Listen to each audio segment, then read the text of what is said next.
Hi, I'm Jack Wang, author of The Riveter from House of Anansi Press. The Riveter is about a Chinese Canadian who serves in the 1st Canadian Parachute Battalion during the Second World War in hopes of earning citizenship and the franchise and marrying the woman he loves. I'm just going to read from the very beginning. The Riveter, Prologue. For their final meal, the men had feasted on mutton and pork, and now they were sorry.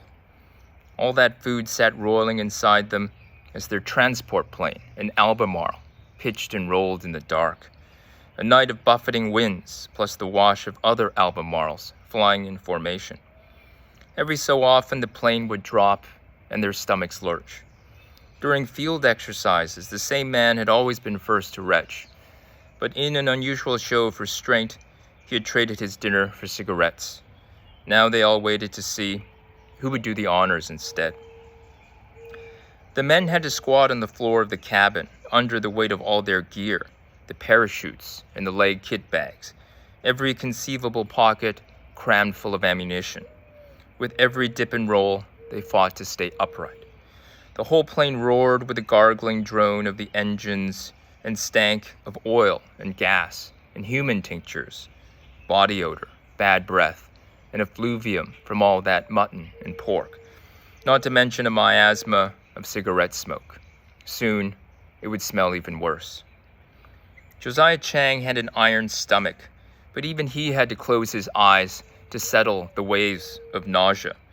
In that more complete darkness, he pictured her face, or tried to, a face he knew so well, yet somehow seemed to be forgetting.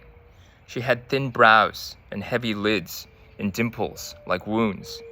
Yet each time he tried to train his mind's eye, her features eluded him, darting away like minnows. He wasn't here for king and country, but for her. The plane continued to buck and bounce, a tin can batted around by a bear. The men felt green, swirled like flass. It was only a matter of time before someone lost it, and sure enough, someone did, though it wasn't clear who, and the spatter, and the taint, and the endless motion proved too much for the man beside him and the one after that. And so came the chain reaction, men falling like dominoes, until the whole cabin was filled with a violent gastric stench. Only a few managed to find their air sickness bags in time. As the plane staggered, runnels of vomit slid across the floor. When the gruel lapped his boots, Josiah tasted bile, but managed to choke it down. The Albemarles flew in threes, arrowheads whistling through the dark, arrow upon arrow, one after another, a magnificent storm, an armada. To avoid detection, they flew low, skimming the ocean. To achieve surprise, they had shied away from the target before wheeling around and taking an indirect approach, prolonging the flight. Men were cramping, their muscles on fire. They longed to stand, to stretch out the pain, to throw themselves out of that fuselage with all possible haste. From somewhere came the distant sound of thunder.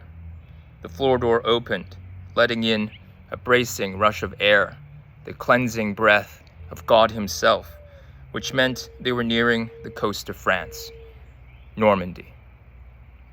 Thanks for listening.